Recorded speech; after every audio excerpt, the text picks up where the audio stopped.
Morning बच्चों। आज हम कक्षा 9 की पहला चैप्टर है संख्या पद्धति। आपका कोर्स चेंज हो चुका है, इसका पता इसका वो मालूम होगा। तो संख्या पद्धति में क्या क्या पहले जो मूल बातें वो पढ़ेंगे आज, ठीक है। तो इसमें देखो, प्राकृत संख्या किसको कहते हैं? प्राकृत संख्या ऐसी संख्या जो एक से प्रारंभ होकर अनंत तक जाती है, उसे क्या कहते हैं? प्राकृत संख्या। प्राकृत संख्या में देख लो कौन कौन संख्या आती है। 1, 2, 3, 4, 5, 6, 7, 8, यानी अनंत तक, ठीक है, अनंत तक जाती है। और इन संख्याओं में शून्य शामिल नहीं है, ठीक है ना, शून्य शामिल नहीं किया जा सकता, ठीक है। सबसे छोटी प्राकृत संख्या पूछ ले आपको तो क्या होगी? 1 होगी, ठीक है। अब किसी भी प्राकृत संख्या के आगे वाली प्राकृत संख्या ज्ञात करनी है तो उसमें +1 जोड़ देना, और पीछे वाली पूछे तो -1 कर देना, ठीक है। अब अगली बात आती है पूर्ण संख्या पर। पूर्ण संख्या क्या होती है? ऐसी संख्या जो जीरो से प्रारंभ होकर अनंत तक जाती है, अर्थात प्राकृत संख्याओं में यदि शून्य को शामिल कर दिया जाए तो क्या होगी? पूर्ण संख्या होगी। जैसे देखो 0, 1, 2, 3, 4, 5, ऐसे चलते चलते अनंत तक होती है, ठीक है। अब आपसे पूछ ले सबसे छोटी पूर्ण संख्या कौन सी है, तो क्या बताओगे? 0, ठीक है। सभी प्राकृत संख्या पूर्ण संख्याएं भी होती है। सभी प्राकृत संख्या पूर्ण संख्या होती है, लेकिन सभी पूर्ण संख्या प्राकृत संख्या नहीं होती। क्यों? इसमें 0 आता है, इसमें 0 नहीं आता है, ठीक है। अगला आपके पूर्णांक संख्या। पूर्णांक संख्या किसको कहते हैं? देखो, तो जब पूर्ण संख्याओं को धनात्मक और ऋणात्मक चिन्हों के द्वारा दर्शाया जाए तो इनसे बना समुच्चय क्या होता है? पूर्णांक होता है। जैसे देखो -4, -3, -2, -1, 0, 1, 2, 3, 4, 5, ऐसे अनंत तक, ठीक है। अब देखो इसमें क्या क्या ध्यान रखने वाली बात है। पूर्णांक में धनात्मक चिन्ह वाले पूर्णांक धन पूर्णांक और ऋण, यानी जो धनात्मक है वो धन पूर्णांक है और जो ऋणात्मक वो क्या है? ऋण पूर्णांक है। शून्य न तो धन पूर्णांक है, शून्य कभी न तो प्लस का होता है न ही माइनस है, ठीक है। अब आगे परिमेय संख्या।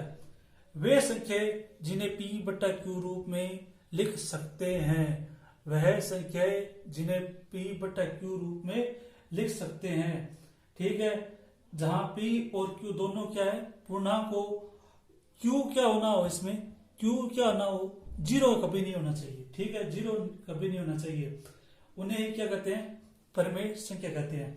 जैसे देखो 3, 5, 7 ये होती है। अब कोई जगह ये होती नहीं है, मैं इसके नीचे 1 लगा दूं तो एक परिमेय संख्या नहीं होगी क्या? होगी ना। अब देखो इसमें 2/3, 5/7 ये क्या है? एक परिमेय संख्या है, ठीक है। अब अपरिमेय संख्या।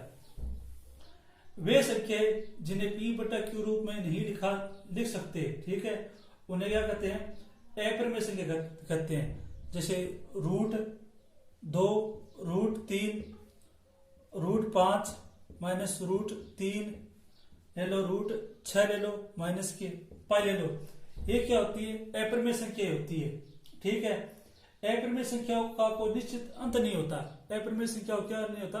कोई निश्चित अंत नहीं होता है। ऐसे संख्या प्राय पूर्ण संख्या नहीं होती। 2 परिमेय संख्याओं का गुणनफल हमेशा एक परिमेय संख्या होता है। यानी अगर मैं √2 × √2 कर दूं तो क्या हो जाएगा? 2 हो जाएगा। मैं इसको दो क्या लिख सकता हूं? मैं परिमेय संख्या कह सकता हूं ना, ठीक है।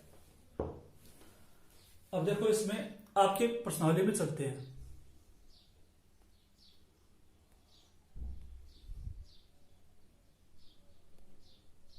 प्रश्नावली करते हैं। इसकी प्रश्नावली करने के लिए पहला क्वेश्चन आपके क्या है?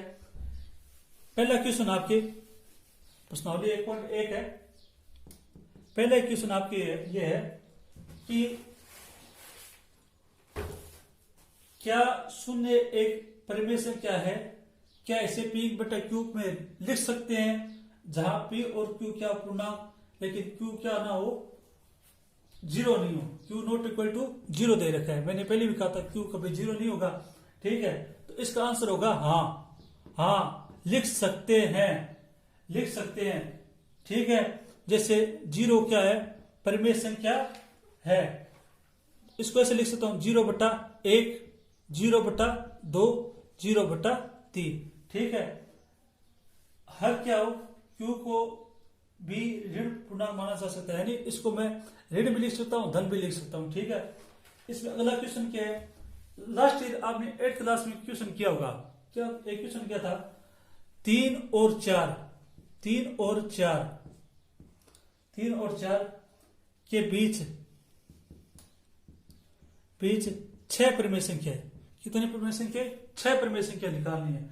तो क्या करोगे, सूत्र होगा a + b/2। अब आपके इसमें दिया हुआ, इसमें घबराने वाली बात नहीं, इसमें r + s/2 दिया हुआ है, तो 3 + 4/2 क्या होगा, 7/2। ठीक है, अब इसको इसके साथ ले लू मैं, 3 + 7/2, 3 दूनी 6 + 7/2, 13/2। ठीक है, फिर 4 + 7/2, तो कितने आ जाएंगे, 8 + 7/2, कितने आ गए, 15/2। फिर इन दोनों को साथ मिलेंगे। इस प्रकार हमने लास्ट एक परिमेय संख्या की थी। अब एक क्वेश्चन आपके लिए देता हूं, 3/4 और 3/5 कर लो यहां पर, 3/5 और